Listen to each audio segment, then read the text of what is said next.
My grandmother is my father's mother. She'll be 97 this year. I grew up coming to Trinidad as a child. I remember her teaching us things like aloe is the first plant I feel like I knew it could heal you because I used to Hmm. get really bad bug bites when I was younger and they would turn into boils. And she would just tell us Oh, to go into the yard and get some aloe, rub it on there, and welcome. feel better. Welcome to the Green Living Now podcast. I'm Amy Tedisco Hartshorn. Before we dive into today's fascinating conversation with ethnobotanist and farmer Aleya Fraser, I want to invite you into something truly different. If you're ready to go beyond quick fixes and fad diets, my 12-week clean eating mastery program isn't about counting calories or giving up foods that you love. It's actually about doing what most people never really figure out, removing the hidden toxins that are quietly disrupting your hormones, draining your energy, and clouding your mind so that you can finally feel focused, vibrant, and in control of your health. What makes it different? You get the full online course plus 12 weeks of live group coaching calls on Zoom with me. By the end, you'll know exactly what to eat, what to toss, and how to create a non-toxic, eco-friendly lifestyle that will last for a lifetime. I've been teaching this information for over 30 years as a green living mentor, organic farmer, and upcoming TEDx speaker. And I can tell you there is nothing else like it out there. Right now, I'm opening the doors at a special founding member price for the first round. So if you've been waiting for the right moment to make profound change, this is it. Just head over to greenlivingnow.com and you'll find all the information there, and I'll put the link in the show notes. I'd love for you to join us. Okay, let's get started. Today's guest is Aleya Fraser, an ethnobotanist, farmer, and writer who blends science with ancestral wisdom. From studying neuroscience to stewarding rainforest land in Trinidad, Aleya's work shows how plants and people heal each other. One of the things I love about Aleya is how she integrates rigorous science with intuition and wisdom passed down from her 97-year-old grandmother. What a fascinating conversation with Aleya.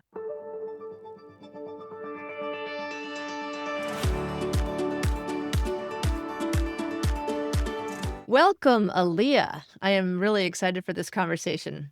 Me too. So, first of all, if you would tell us a little bit about what you do, that would be awesome.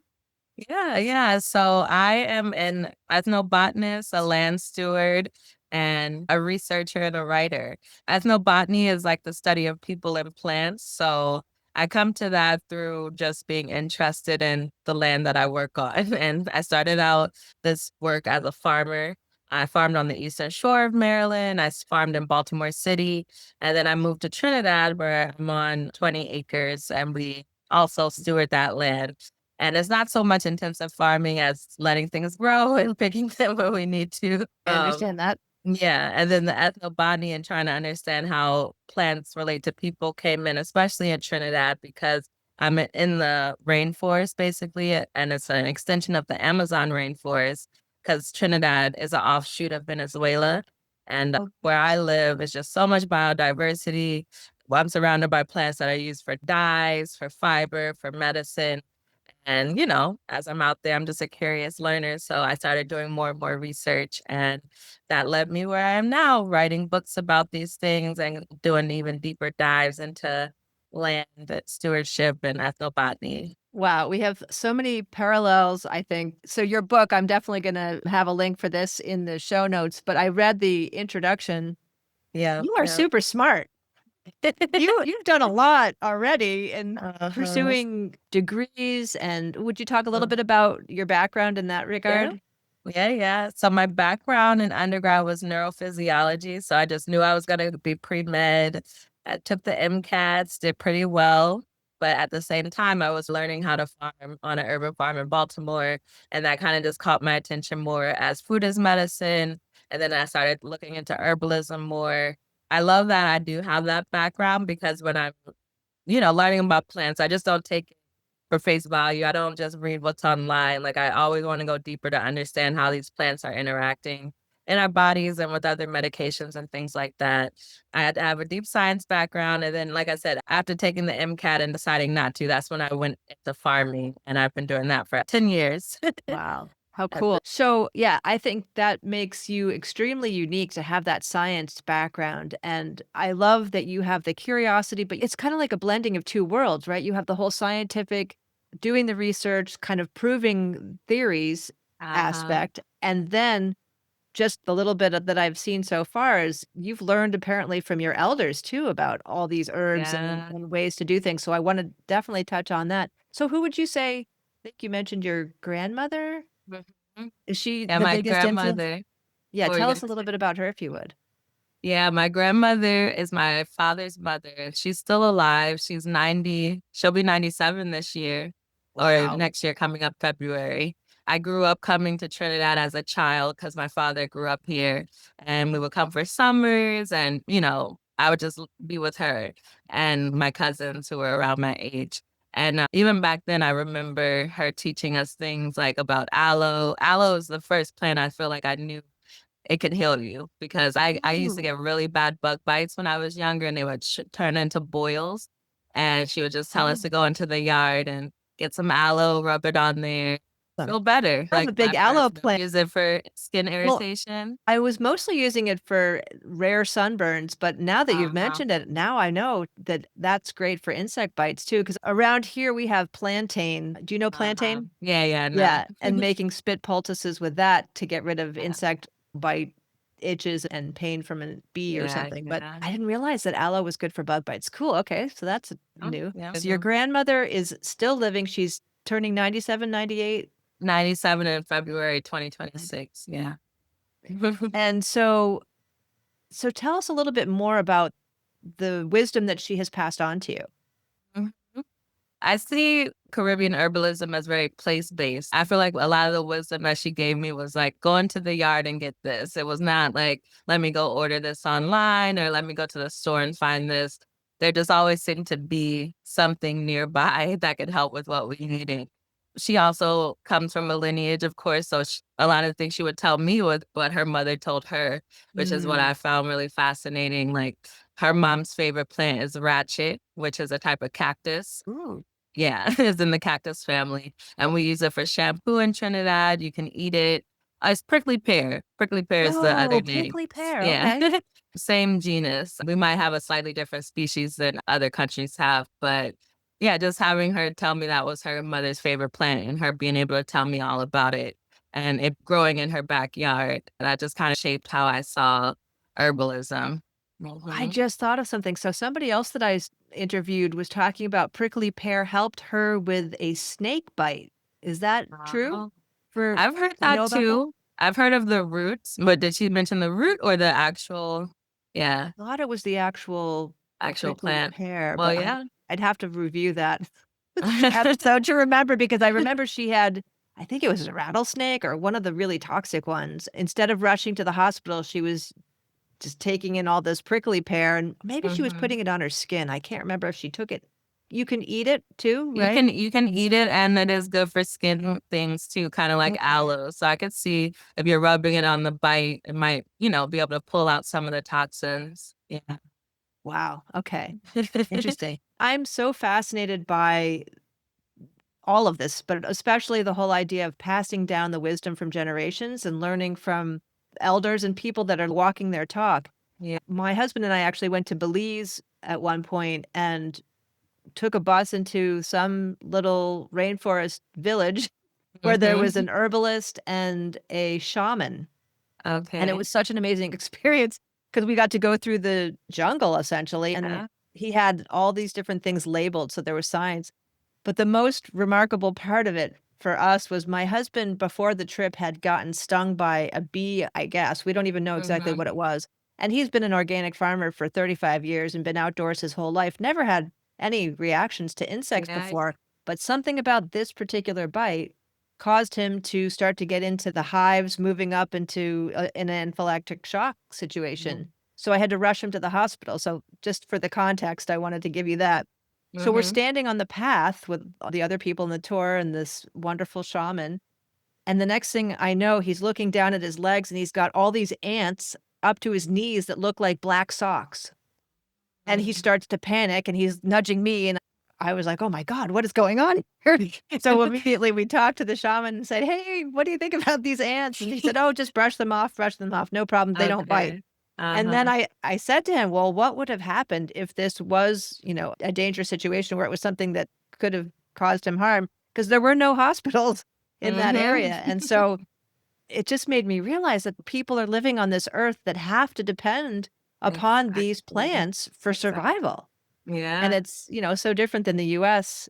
My mother-in-law, I interviewed her for the book, and in her interview, I try to make sense of, where is the disconnect and why we're not using herbal medicine as much. And she made the Mm, really good point that back in the day, you lived surrounded by these plants, so that was convenient. yes. Now, you're surrounded by concrete and the pharmacy is convenient. So it's just Yes. convenience. And in different parts of the world where there's no pharmacy, then your convenience store is the bush and the plant medicine. But Totally. yeah, and that Well, has to do with urbanization and deforestation and all that too. yes, all of those things. And I would say the whole, almighty dollar that controls our medical Mhm, system, right? mhm, That people can't patent plants. And so, or companies can't patent plants particularly. So mhm. that's why I think the push to pharmaceuticals, which sometimes are faster acting than herbs. Some people Yeah, don't yeah, have the patience. They want to just take something to get rid of the symptoms or exactly. whatever. Whereas I think you and I know that sometimes this is a little bit longer of a process using Uh-huh. herbs and other natural holistic types of remedies. And that takes that intention and ritual and practice. Yeah. So, would you talk a little bit about that whole piece, the intention and the ritual? Yeah, yeah. I find that, like you said, people want that silver bullet and for it to work fast. And even as we know that herbs work for different ailments, it's not the same as just taking a shot of it or taking it one pill a day. Usually it has to be like 1 to 3 times a day for 7 days, or, you have to like Right. really keep up with the ritual. That's what I mean by ritual. So, Yeah. a commitment to taking it regularly, not like a one and done type of thing. Yeah, I exactly. see. What I find with herbs is we're busy people and we don't keep up with the regimen. And because science hasn't backed this information, a lot of people don't know what the regimen is. Like you just know that Right. this herb is good for XYZ, but you're not sure how often you should take it. And then that's where intuition comes in, which means you have to sit with these plants, you have to build relationships with them. And that's easier said than done, but it's something that we all should be working on, I think, to Ooh. yeah, to ask the questions of the plants, like how they want to be taken, how they need to be taken. And in Trinidad, there's a big ritual around threes and odd numbers, threes, fives, and sevens. So when you talk to an elder, they'll rarely tell you exactly how to take something, but they will say, pick 3 leaves and drink it 3 times a day for 5 days. I just Ooh. find you'll never hear twos or fours. I did a little research into that, and other cultures have that odd numbers too, like European cultures, African, indigenous. I can't pinpoint why, but you'll find it in other cultures Oh, as well. that's I think biblically numbers like seven. I think people were pulling on the numbers that were in our important text as well. mm, So yeah, but definitely building relationships with plants. I started this journey because I had a health issue and I went to GNC and, just buying random herbs thinking they could help. And they might have helped a little, but I just got the call that I should be growing these herbs. Once I read about the herbs that I was using, I was like, oh, that's a weed growing on my farm. Like I should just be picking mm. it. And that was a switch that went off in my mind that showed me that that relationship was important. And yeah, herbs, we want herbs to work for us, but we're not working for them. And Yeah. that So, helping their habitats, all this stuff. yeah. So let's talk a little bit more about what you've learned from the herbs as far as what they need, because I think you're right. Nobody really thinks about that aspect unless they're a Uh-huh. farmer. Yeah, yeah, exactly. Yeah, as a farmer and a land steward, I just find that herbs want to be picked, they want to be propagated. So that's what I do. On our estate where we have lots of these wild, exotic herbs that people are looking for, I make a point to share them and give them to other people. I think, yeah, propagating, building up their habitats. Yeah, not picking them at night. That in Trinidad, that's a big thing. Like going to Oh. a plant with reverence when you're gonna pick it. They say plants sleep at night, so unless it's a really bad emergency, you're not supposed to take any Ooh. medicinal plants at night, which I love that and I go by it. There have been times I've had to pick something at night though, and I'm like, I'm sorry, I'll This is come give you some necessary. extra water tomorrow. Oh, interesting.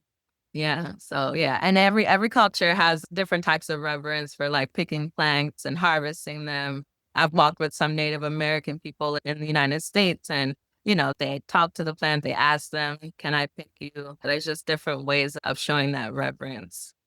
Does it feel like you just have an intuitive sense of what the plant is telling you? I do. I do feel that way. Plants show up for me in different ways. If I'm in the forest and I'm thinking I want to see, I was in Virginia for a couple months just recently, for example, Okay. and I really wanted to see black cohosh and blood. And I went Oh. on a few hikes and I wasn't seeing them. And then one hike I went on, I saw black cohosh and I was like, wow, here it is. And I hadn't seen it Wow. in person before. I had just seen pictures.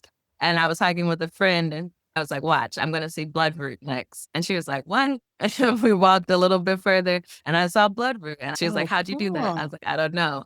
And for me, I just saw them one time on that hike. So I didn't harvest. Like that wasn't a sign for me to Ah, harvest. But I went again and I saw like a whole big patch of them. And that's when I know I have permission. And I didn't ask, but there's just this intuitive play that I feel like I had. that Yeah. makes total sense to me, and what a cool experience. I love that you set the intention and then they delivered, Uh-huh. and Yeah. that you Yeah. also went back so that you could harvest because you not only did Hmm. you wanna see it, you wanted to harvest some too, Yeah. correct? Yeah. Yeah. Oh, that's awesome. And not a lot. I just really wanted to see what they looked like in that form because I'd only known them in other forms. So yeah. And remind me what they're good for. Black cohosh is usually used as a womb cleansing herb. So for women and menstrual issues. Mhm. And blood Wenaria canadensis is a very ancient Native American herb that is used for skin issues. People will make salves out of it. One of the more common medicinal uses these days is I don't know if you've heard of black salve, but people will mix that with charcoal and a few other things and use it for skin cancer. Wow. Yeah. Black cohosh and bloodroot are on that the doses, the poison Oh, so you have to be spectrum. very careful. Yeah, you have to be very careful. Like if you Yeah. put it on your skin, it could actually, kill your skin tissues. But if you have cancer, it could, work on that. Oh, interesting. Okay. Yeah, yeah. So I would love for you to describe what your property looks like and what you do there. 'Cause I know you mentioned you Hmm. have, is it retreats? We don't have retreats Excursions. yet, excursions. So Okay. when people come to us and want to go on a botanical hike and learn about plants in the mountains where we live, we'll take them, on a hike through the mountains to a river because we're surrounded by water too. And then another part of our business is cocoa and cacao. My husband Mhm. is a chocolatier, and our estate Oh. is actually an abandoned cocoa estate. So there's like 100-year-old cocoa trees. We have some citrus trees, a few coffee. And so we'll do the whole bean to bar experience where you pick up Mm. a cocoa pod from the tree and then you'll come back to our house and we'll show you how the chocolate is made. Sometimes we combine those experiences. So one time we took a friend and I'm pointing out 50 different plants along the way and we're picking cocoa pods and we showed them how to make chocolate. We're really big on curating experiences for people. So you come to us, let us know what you're interested in, and we'll put a package together. And that's through my brand, Panorama Cacao. We call them Panorama Experiences. Oh, cool. So I'll put the link in the show notes. So do you have places for people to stay or are there places nearby where they can Just stay? camping, just Camping. camping. We've had people pitch tents and we've had a few camping trips up there through the sales of my book or planning to build some cabins and some places for people Ooh. to stay though. So that's part of where this work is funneling because also in the book, I list at least 40 herbs that grow on the property. So we want to build an herb garden. So this is a place you can come visit to learn about the herbs that are talked about. Mhm. Wow, that's And awesome. like you mentioned in Belize, having markers that show up the names of plants and everything. Yes.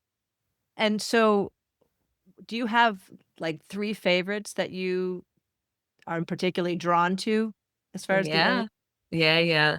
I think one of the first ones would be called carpenter grass. The Latin name is Justicia pectoralis, and Okay. pectoralis usually means it deals with your chest, your pector Oh, muscles. And it's really good for coughs and colds. It's an expectorant. but it also has coumarin in it, which is a flavor like in the vanilla family.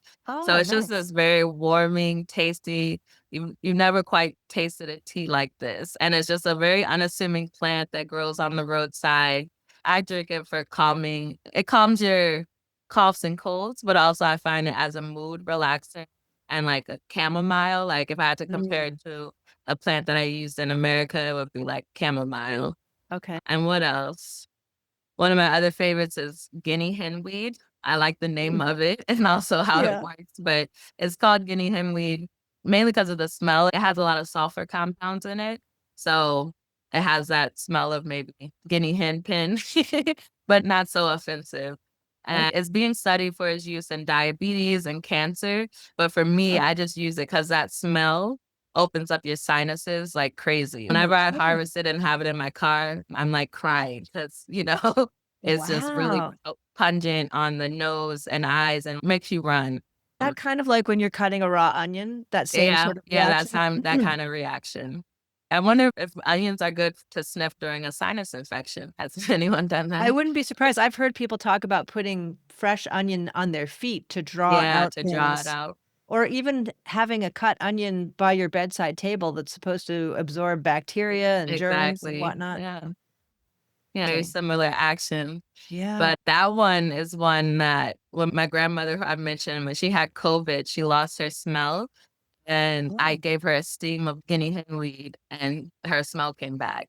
And I was Oh like, my this is gosh, really? anecdotal, but it worked for her.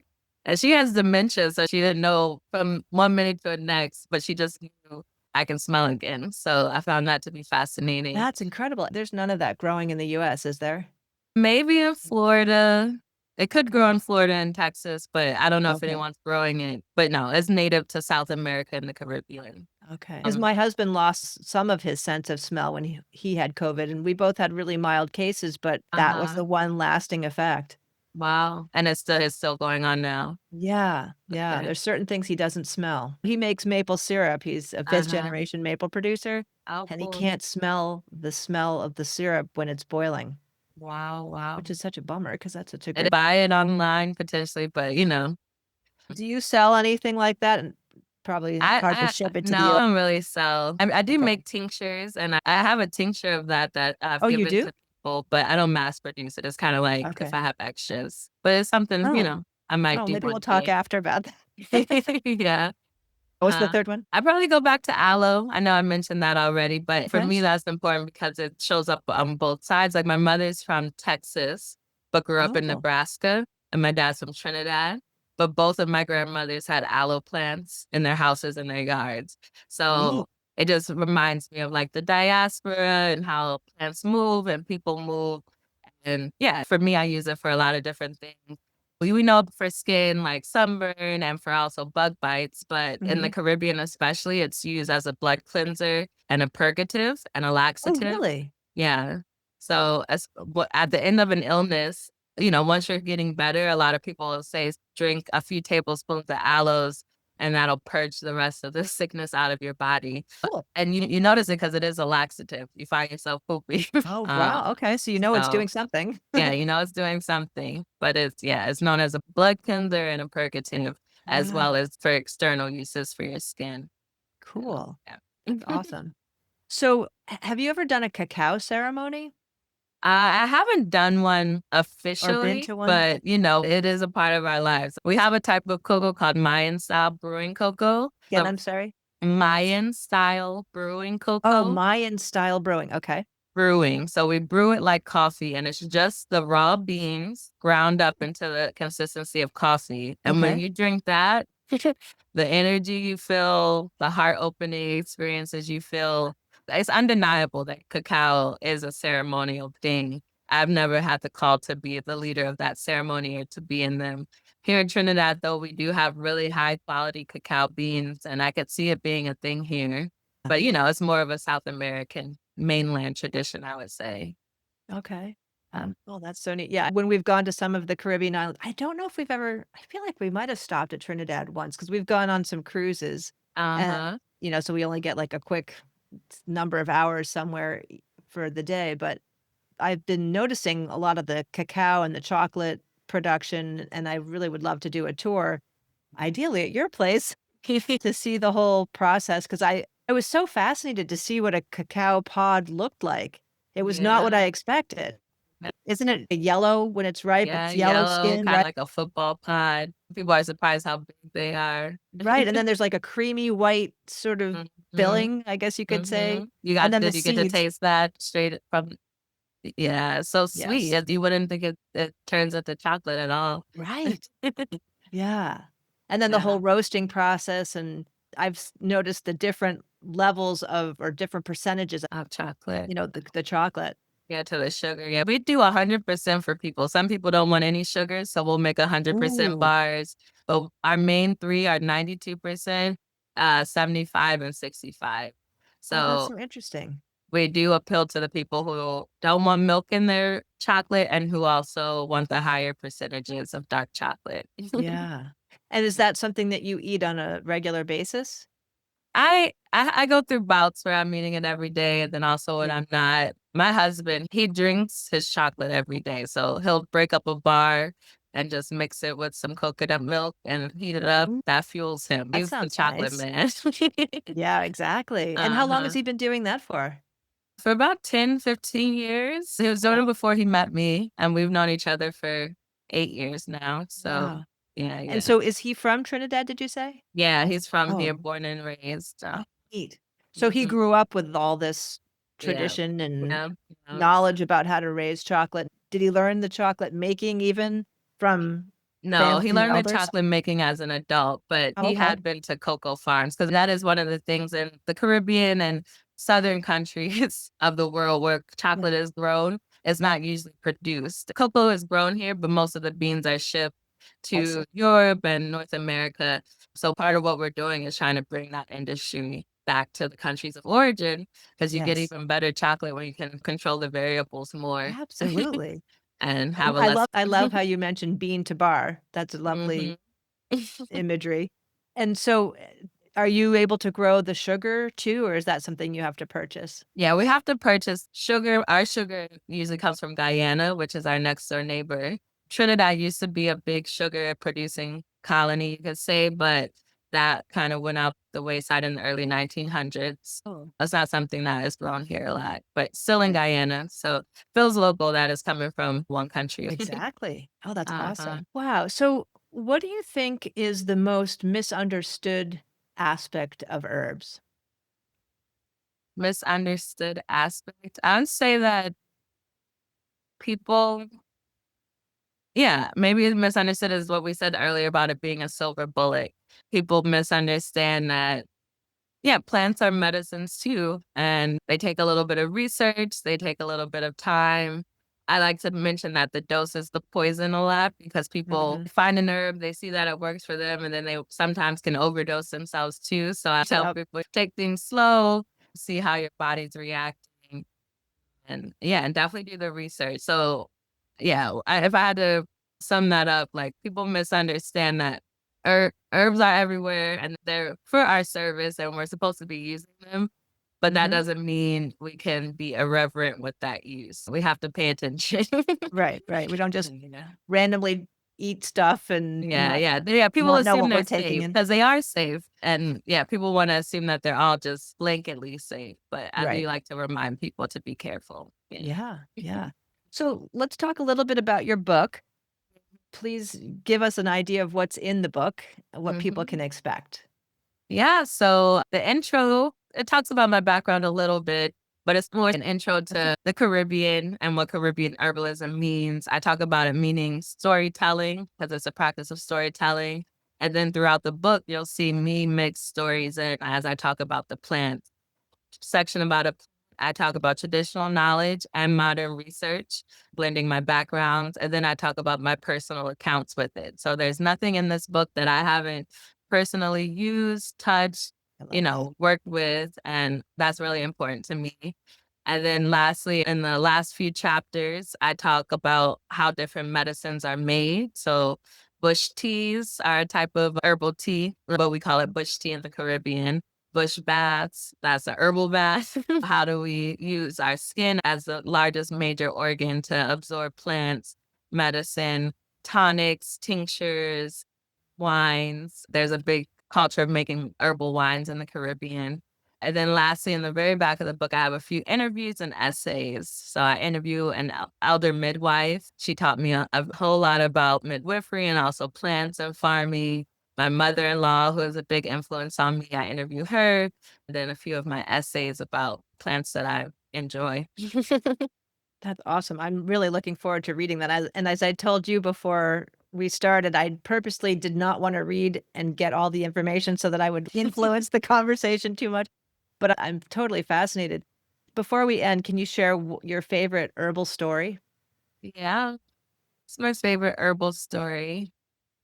Or it doesn't have to be your favorite, but one that comes to Yeah. mind. Yeah. Well, speaking with the elder midwife, this is kind of an herbal story, but I would be asking her a lot of questions about the plants she uses and what she doesn't use. And she would kind of cut her eye at me and say, like, prayer was more important to her than herbs. And that Oh. was shocking to me because she also uses a lot of herbs, but it really grounded me to remember, yeah, that these herbs have power, but also there's other power that we're working with. Mm. And she was a very powerful woman. When I was pregnant, I was probably like 2 months pregnant, so it wasn't really showing. And she just looked at me and said, "Your baby is going to be very healthy." And I was like, whoa. Ooh, And so she that's wasn't cool. using herbs to tell me that. She was using another connection to power. Yeah, she was right. My Good. daughter is amazing. And I've taken my daughter to visit her a few times too. So How old is she, your daughter? she's 4 now. Oh, wow. Yeah, yeah. When talking to elders and asking them about herbs, you think you're going to get one answer and then they hit you with another. That's fun. And I do encourage everyone to be talking to their elders and asking these questions because, yeah, we're losing the knowledge, but I don't think it's lost forever because I think a lot of us are interested in reclaiming it and documenting. Yes, thank goodness, because I think that Mhm. that's the way knowledge used to be passed on, obviously, way back when, and I'm so Yeah, grateful that people like you are continuing to keep that going. yeah, That's yeah, awesome. Well, awesome. Well, I encourage everybody to grab your book and ideally come for a visit. I'll put yeah. all that information below, but I think you said you liked Instagram the best for social media communication. Can you Mhm. just tell us what your profile is? Yeah.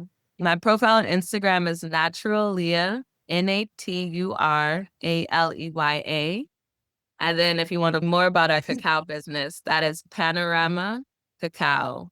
Um, Panorama Cacao. Okay. yeah. .com or is that on Or Instagram that's too? Instagram as well. Okay, sweet. And then you Mhm. have a website? Yeah, my website's pretty easy. It's CaribbeanHerbalism.com. That's nice. And there you'll find more up-to-date information about our excursions and how to book with us, and also my Substack where I write essays for free. So if you want to Ooh, read nice. any of my writings for free, you can find that on my website. Lovely. And then to purchase your book, is that through your website or do they have to go to Amazon or what's best Yeah, for them? Amazon, Barnes and Noble, Bookshop. Go to your local bookstore and ask them to order it. They'll be able to do that because it's distributed by Simon and Schuster, so it's pretty Ooh, easy to very do. nice. Yeah, yeah. They Great. Ah, well, this was a pleasure. You got me thinking about so many different things, one of the which is coming back to the Caribbean. Yeah, come on down. We would love Yes, to if we have do you. go anywhere near you, we're definitely going to make a personal trip to visit with you and see the whole operation and learn all the cool stuff that you've got going.